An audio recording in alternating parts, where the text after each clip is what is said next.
Oh, there we go. Yeah, I don't know how to really start to recap the sort of my Facebook and YouTube and stuff I've done online. I should set up really. Oh, sorry, it's a bit better. No, it's not.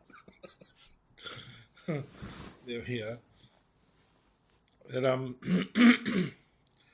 I've said so much really, and probably just so little really, nothing really, because not many people have responded to stuff I've said. So in a way, it's like if a tree falls in the forest, does it really exist? Does it make a sound? Have I made a sound if the tree's fallen? No one's heard it.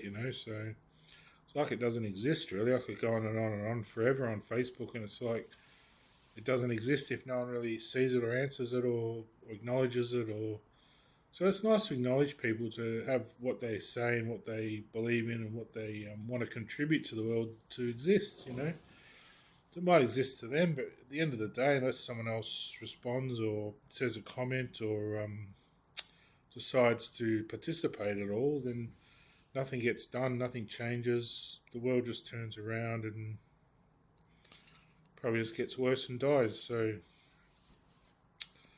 when someone's willing to give their heart and soul and their beliefs to actually extend the life of the earth and maybe even reverse the aging process of it, and be able to sort of become a creative soul in the universe rather than destructive, I think it's worth listening to and worth acknowledging. At least, even if you don't believe in it at first, at least just say, well, that's a good idea. I think what you've said is fantastic, and do you want to catch up, talk about it, or oh, I know this person is interested, or I know a lot of people aren't. They're pretty happy just in what they're doing, but I've mentioned stuff about government, how really the payments aren't too good. It's sort of 10% of what we should be getting, because ultimately, when the space age comes, we've got to be ready for it, and it's going to be expensive at first till sort of money phases out. And how are you going to get the work done if everyone's suffering? They're not able to work. Everyone's got to be on board for the space age. Everyone's got a role to play. If they're not doing their role, then it's just not going to work. You're going to have problems and battles and explosions and people dying and suffering, and it doesn't need to be that way. I mentioned stuff like that. I mentioned how you treat nature better. It provides for you. The animals will help nature blossom and create new species, and we're always trying to use science and technology and labs and all this sort of stuff to try and protect nature. But nature's just a force. If you just nurture nature, it'll protect itself. It just needs you to lay off of it, and then it can do its work. It'll come up with new species of things and all sorts of great stuff. You don't have to protect the old species, because it will just come up with new ones. So that might even bring back the old ones itself. That's how nature dreams and works. And a frog will sit there forever, sitting there looking at sticks to imagine stick insects to eat. Desiring them, and then nature will create them. That's how the world works, through dreaming, and that's how the creative force within us births things, because it comes out of our pores, out of our reproduction organs, and out of our minds and our hands, and out of our soul. The world out there has all been created from a force of kind of energy and dreaming and manifestation, and there's science behind it, but ultimately it's the structure of the universe, how it works. It's its own ecology or mechanics. So I've talked about how if we nurture nature and the animals and lay off the animals so much, killing them, nature will provide food that tastes like meat. Provides plant steaks and stuff we can cook up that's kind of green, that will turn like red, like a bloody steak. It'd be nothing better than that. Guilt-free, karma-free food that doesn't rot your body out. It doesn't rot in your belly. It just dissolves and nourishes you, and the plants don't mind. They're not sentient, so they don't see. They might feel something, but ultimately they're sentient. They don't see. They don't have eyes. So, well, not yet. Maybe one day. But I like to see that sort of thinking. Towards more of a superpower behind everything, rather than technology like computers and things, which is electrical. Superpower behind all that is love and compassion and a heartbeat.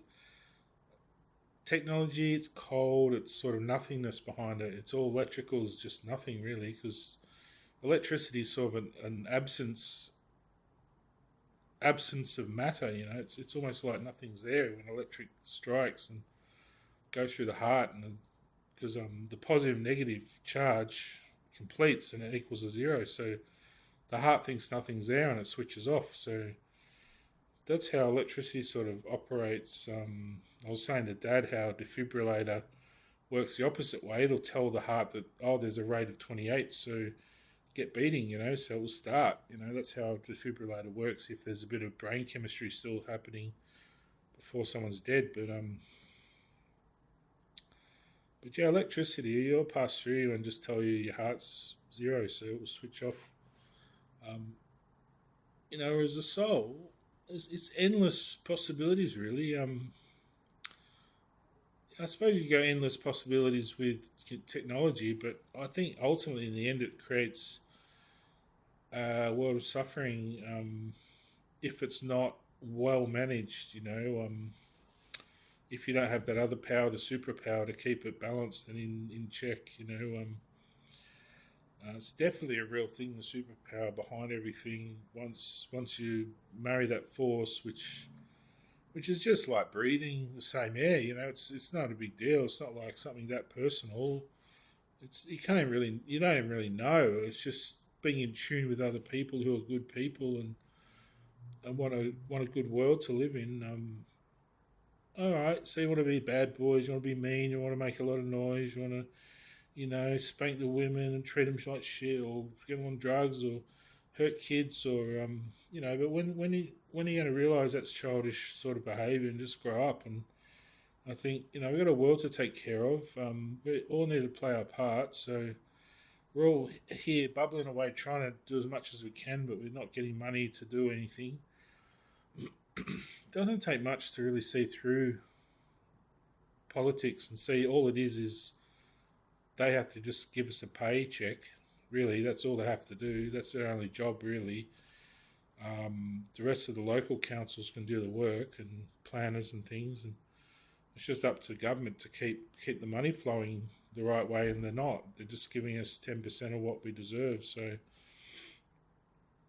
So we can't take care of nature. Nature's suffering. The world's suffering. The Earth's not spinning the right way it should, and things are decaying and being destroyed. And people say, "Oh, that's normal. That's normal. We're fine. If you want to be decayed and destroyed and don't exist, fine. You go do that. But I have other plans. I want to believe in a heaven and an afterlife and a world you can go to that's bigger and greater and things get better. I don't want to go to a world things get worse and decay and suffer and you end up sort of in a spiraling hell. I don't want to. I've been through that mentally, and I want to believe in a world that just keeps getting better and better and satisfies you and pleases you. A lot of this technology is more and more becoming more complicated for the mind to actually enjoy, that it's just becoming a great burden, especially this constant second, you have to do the password thing with the code and all that crap all the time. It's all right if you've got one account, but if you've got 20 accounts, you've got to do that all day. It is absolutely fucking exhausting by the end of the day, and you get nowhere. You don't even get into your accounts sometimes, so you can't do your work. You're doing that all day, every day. I mean, come on, wake up, That's the main gripe at the moment from me. And just the amount of spam and the amount of scam and the amount of bullshit you get sent through email that's not helpful.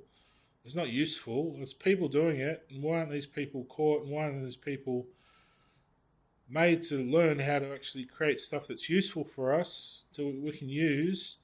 It doesn't cost a lot.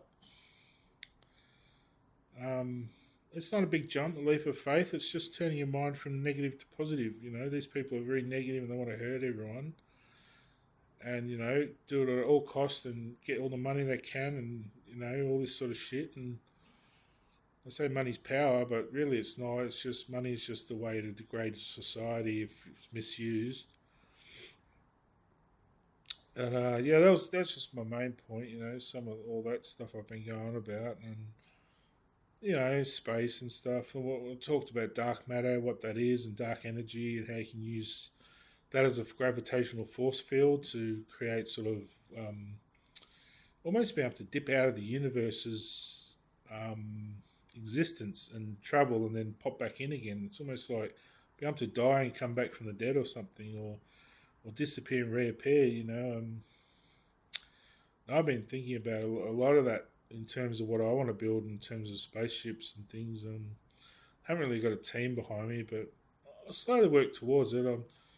Like, it might sound stupid, but you got to start somewhere. And I'm starting understanding computers more. This last couple of years, understanding solar. Like, I've come a long way just the last couple of years in terms of what I can actually achieve and do, and I feel on top of things in the computer sort of electrical frame of mind. I'm not too good with cars yet. I want to get better at repairing my own car, and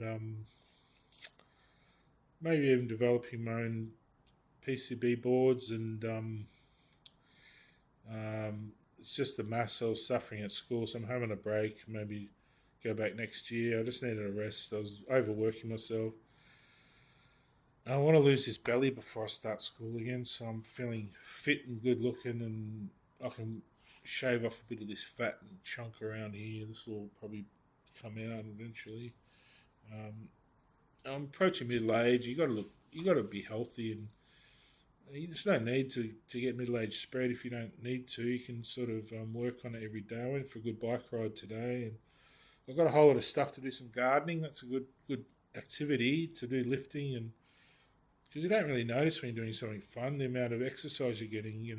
Like bike riding, I went down to have a toasty and a cup of coffee and ice cream, and down at the cafe, and I rode back. There's quite a lot of hills around here, so I suggest that if anyone's feeling a bit overweight, get a bike and just ride places.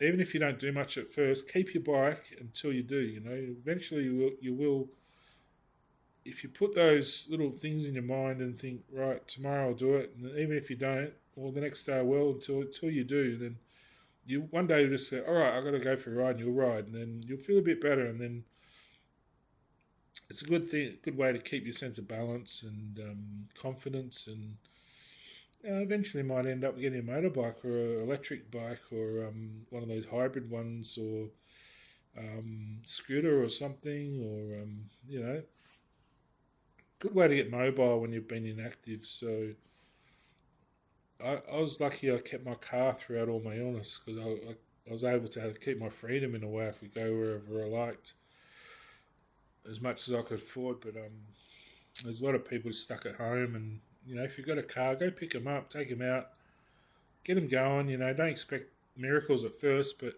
eventually they'll feel better and they'll get out. And as long as you know them, don't just go ransacking someone's house. Get permission and make sure everything's safe for them. If they're suffering, they don't want to be hurt or anything. There's ideas out there if you just put your mind to it of helping other people, and there's great benefits and great rewards in doing those types of things. You might not see it at first, but in the end, you're fostering a very beautiful heart and soul if you can do that, and you'll grow in different ways, and you'll really get the benefits and rewards from heaven and shower on you. And heaven's that invincible eternal force out there waiting for you to do good things so you can be rewarded. So I'm trying as best I can to get to things I want to do, and sometimes I just change my whole game plan for a little while just to readjust. And what am I doing? Thinking I'm a spaceman all of a sudden. I had to just readjust. I'll just come back down to earth and do a bit of solar panels, and you got to take small steps. I think keep your big dreams in mind, but everyone probably expects to do the same thing as Elon Musk or Bill Gates or whoever. I admire those people, but I think I'll just do it my way, the way I want to do it. I'm not them. I'm not living their life. I'm living my life, and yeah, if they can achieve things, so can I. Might be in a different way. And I've achieved a lot so far. I've got a beautiful little unit here. I really feel comfortable and happy in now, and I got my fish, and my dog's really healthy. I fixed up his eye, and they told me, they want to rip his eye out. I said, stuff you. So I went and took him away and took him camping. And he was just depressed, so feeling a bit of pain in his legs from his balls getting cut off. And he just needed a bit of exercise, a bit of happiness, a bit of time to himself and with me. And he's probably missing me because I'm his owner. So even though Mum went and got him for me, she kind of has adopted him out on the farm because I couldn't take care of him when I was living in the unit. He comes and visits me, but yeah, the thing I wanted to talk about tonight is uh, nature will reward us if we're kind to it, and in the end, we might not really need as much as what we think we do. Really, if we're sharing the world more than isolating ourselves. Mostly, most people really want is human companionship and comfort in their family born. And what are we doing? We're isolating ourselves from each other and not doing those things. And if we are doing them, it's sort of organised crime and sort of, we're not living really beautiful lives or it should be. And we're sort of accepting all these evil, dark kind of concepts as means to exist. And really, that's all right. I mean, look, I've done that myself. I've been a heavy metal guitarist and singer, and I used to just go to bed listening to Slayer to soothe my brain. Probably because out there was just all this stuff I didn't understand, and Slayer was the only way I could switch off from everything and just feel that dark part of my heart and soul, and just lying there and disappear for a while in my own space. It's not terribly sadistic music. It's just really an expression of masculinity in a way, because the male ego is more into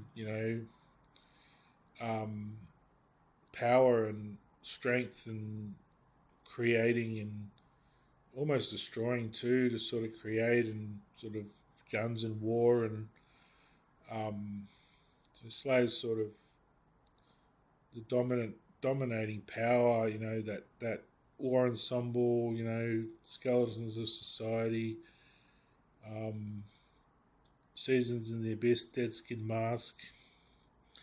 You're exploring themes which men feel all the time. They want to dominate. They want to, you know, uh, uh, inflict power upon the world, and we want to feel like we're more than a god. We're some kind of thing that doesn't get judged for what it is. It's an organic, blood-soaked bones and guts, and that's what metal is really. Heavy metal. It's almost like saying we're beyond the material. We're just this entity which exists to consume food and exists creating blood and guts and brains and thoughts and matter, and it's all convoluted into rhythms, and that's how I see like music in that terms of heavy metal and Slayer and Metallica and Pantera. And it's almost like, look, this body can do it. It can turn into a war machine on stage. It doesn't inflict pain or hurt on anyone. It's more enjoyment, but at the same time, I'm crushing this sound. I'm crushing the world and with my own soul. My soul's crushing you. It's going to kill you. It's going to destroy you, but at the same time, uplift you into the clouds. It's almost like a good force from a dark place, and that's a masculine force, I find. And more women now are embracing that kind of belief that inside of them is this sort of monster. But ultimately, I don't think anyone really wants to hurt anyone with this monster. It's almost like they want to express an artistic sort of notion of creation within themselves to be more than human. I say I'm a Superman. That can be anything. It can be a dragon. It can be Game of Thrones. It can be some game where I'm running around like cyberpunk, destroying jeeps. Um, and inside of me is this sort of need to express that feeling of I want to be in space. Star Wars was alright, but I see it more like some of those games are a bit heavy on the warfare. I see it like a good blend of everything. Heaven. It's sort of almost like you can do these things safely without really knowing you're safe, but sort of respawn, and you might blow up and see yourself turn to blood and guts on the ground, and you just like float away, and then all of a sudden you're respawning. And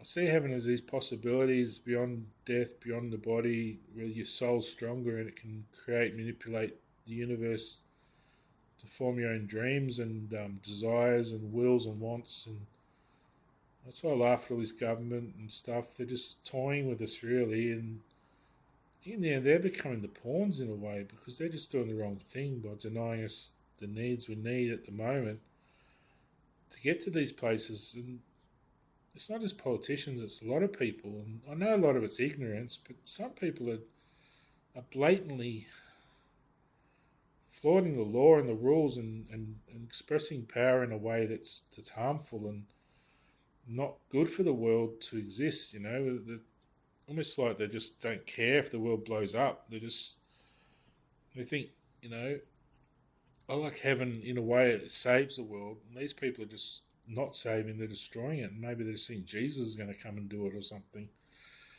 Whether it's me or someone else, I don't think he's going to be coming to save people doing the wrong thing, and not respecting other people's dreams, and making us suffer through 20 years or 30 or 40 years of our life for nothing. And it could be a lot better. I suppose the irony behind everything is this is the way the world is, and could it be any other way? Sometimes I have visions of what I thought when I was a child, and it's happening now, and I'm seeing it exactly as I thought about it.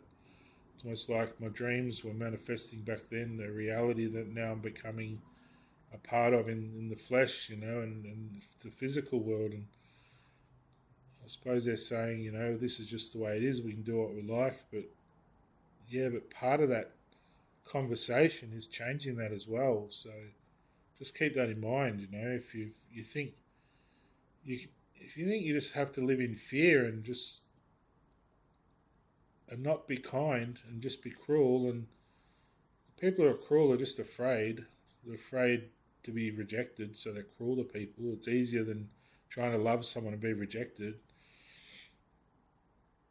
So yeah, I see maybe, what's wrong with having gardens and forests throughout the city? They're thinking of just putting this boring, panel board seating, concrete, placed plants, little strips of grass all along the Yarra. Why don't they just make it forest all along there? Rip out the concrete, make some beautiful little pebble stone paths and things to walk along, and natural trees that all would exist along there, and rip out all the concrete borders and panels and have some little beaches, and just make it natural. Make a natural core to Melbourne that goes all the way through the city, and extends out slowly until it's all natural again, and we don't need the cities. I did have this idea years ago of putting another level on Australia and making the cities the foundations, the posts, and putting a level on Australia and building up like a mountain. And you could do that; it would work. The Australia would stay buoyant, but it wouldn't be that high. It'd be a few kilometres higher. So it'd be more like a little mound over Australia like that. It would work well. But that said, it's a lot of maintenance, and really, I think stripping the world back a bit, back to natural environments, and just having smaller towns, smaller cities, more simpler technology that's more useful. I think technology is just we're getting obsessed with with binary computing, which is microprocessors, everything getting smaller, smaller, smaller, smaller, smaller. I don't think you need to do that. I think there's other ways to create computers, and I know everyone jump on my head again saying, "Oh, you can't say that, can't say that." Oh, they'll try and get my ideas, and just cool it. There's no rush. We can all just have a piece of the pie. You just got to relax and let it happen. You don't have to bash down people's doors and things to get all their thoughts. Everyone's thinking stuff. I've been vocal because I went through a rave party and opened up my brain and my soul and lost my ego and had to rebuild it. And so I've exposed some of the way my inner workings, my inner thoughts and feelings, but ultimately that's got washed away. I mean, it doesn't matter, all that.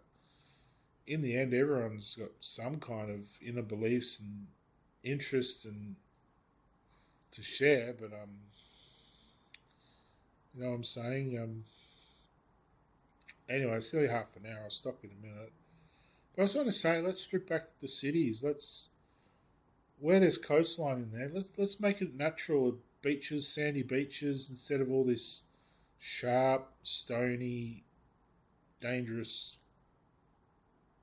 concrete.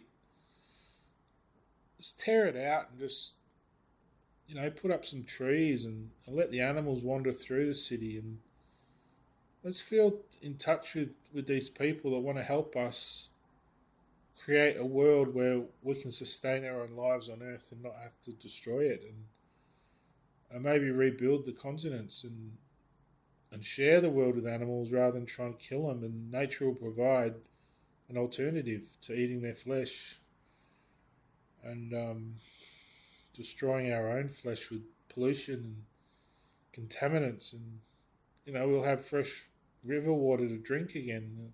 I think New Zealand's are all contaminated, last I heard. It kills all the bacteria, then they get all this bad algae, and then all these creatures, wasps and bloody mozzies, and come into towns and can't live in their little swamps, and you end up with all sorts of problems when there's no river water. Fresh water is the life force. You go in the desert, without water you're dead. So think of it the same way for animals. They got to find water, fresh water to drink. They can't drink contaminated water, and you're just killing them all. And for the sake of a bit of electricity, you could probably put a solar panel or just cut back on your use a bit. Creating more electric hungry devices and less natural habitats, it's going to become an absolute freaking nightmare. It's just going to be this kind of toxic fume environment of just sort of switches and shit, switching us on and off or something. It's going to be fucking horrible. And glad I've got my superpower behind me I can rely on, but I'd much rather share it with others because I don't like to see everyone suffering while I'm walking around enjoying myself. So anyway, I'll see you all later.